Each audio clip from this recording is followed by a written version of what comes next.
Oh, we're having a little fun with the twins this morning. Bob, come greet the boys. We've got Andrew and Brian. Of course, Locnville rocking the studio. Guys, welcome to the show. First of all, welcome on air. Yeah, thank you very much. Good to have you back in Cape Town for a little while. You guys are based in Joburg now. What's that like, man? How are you enjoying the vibe up there? I'm personally loving it. Yeah, I must say. I think I can speak for both of us when I say, you know, for what we do, it's definitely the right place to be. It's not like I have anything against anywhere else in South Africa. I love Cape Town, I love Durban and everything, but Joburg, in terms of what we're doing right now, is definitely the place to be. Yeah. That's very cool, man. So, guys, I heard a little bit earlier a story about you guys kind of swapping places for maths tests. And who wrote the maths test, by the way? That was me. I did, yeah.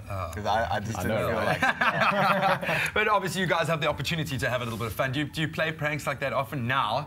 Do you use the opportunity? Do you have time? Not really, yeah. To be honest, I think it was more a thing that we just used to do to kind of. It's like everyone wanted us to do it, so it was just like, okay, like get off my case, we'll do it, you know. What was your upbringing like? How did you guys like grow up? Because you know you've stepped into the starlight now. I mean, you guys really have cracked it, certainly in the South African terms, but one of the few that have kind of taken that step up internationally.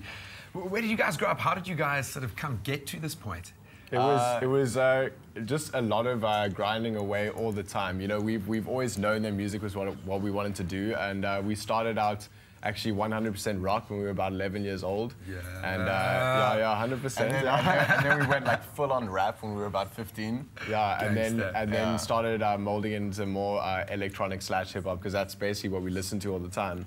But I can attribute, you know, most of it to just not giving up at all, you know, because we worked with a lot of people kind of underground and people who tried to bring us out into the market, and none of it really cracked until Son of My Pocket. And Son of My Pocket was kind of a flick for us. Yeah, because we kept telling the people, we were like, we want to produce our own tracks, you know? Because everyone wanted to produce us, and we were like, let us produce our own and no one stuff. gave us a chance. And then we just did it, and that was the one that ended up taking off. So I was like, yes, I told you so. I remember hearing on the radio thinking, like, this is awesome, and just that shock of finding out that it was a local band doing it. But I like the fact that you got a bit of a rock vibe or an edginess coming back into the music now. It's awesome. Yeah. So we were surfing that, looking for twins who are having fun. I know we got a cool clip on our loaded onto our system now. A young girl having a little bit of fun here. Let's take a look at this. I love it.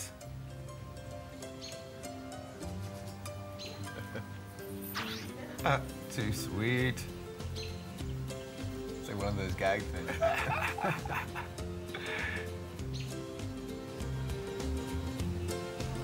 I love it. And the quick switch.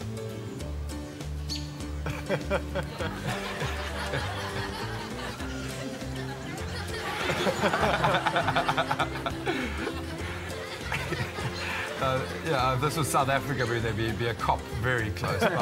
Right. Oh, man, but we have a lot of fun online, and this, I think, is an area where you guys really have owned it. I think you were one of the first to grasp on the Twitter the concept of growing your online fan base, use your Facebook page. Where are you guys now with your followers? How do you kind of maintain that relationship with your online fans? Because you probably have the biggest fan base, or one of the biggest in the country, I reckon. So, yeah.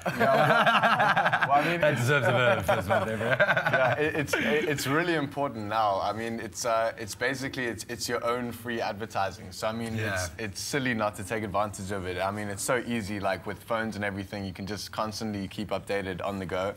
And it's also nice for us because, I mean, you don't have to like abide by anything. You know, you can say what you want when you want. Can you though? Have you guys ever gotten into trouble for things that you just off the cuff tweet once or twice? Yeah, but, I mean, but you learn quickly. Yeah, exactly. But I mean, it's a fantastic thing, and a lot of people think that, you know, we have someone updating our stuff for us, but I can wholeheartedly tell you that that's not true. It's us 100% all the time. And in terms of Twitter, I think that's where we're most active at the moment, because it's so quick and on the go, with the pictures. So Facebook, where we are active, but kind of, you know, once to twice a day on Facebook. But Twitter, we're there all the time. You can find out where we are, what we're doing, and everything like that. Well, what you're doing and where you are is in the Espresso studio this morning. Yeah, and it exactly. is awesome having you guys here. I can't wait for the next performance, gents. Thank you so much for joining us this morning. Thank you, man. The reaction online from our side has been fantastic. So, I'm checking it out, dude. Stay tuned. Yeah. All right, more from the Locnville twins, who you can see now have name tags on, just in case you couldn't figure it out.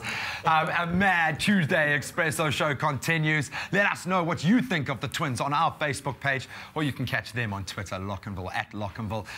We are continuing with a great Tuesday show. Don't go too far. Still lots to give away, lots to cook. It's going to be an awesome roundup of the show. Stick around.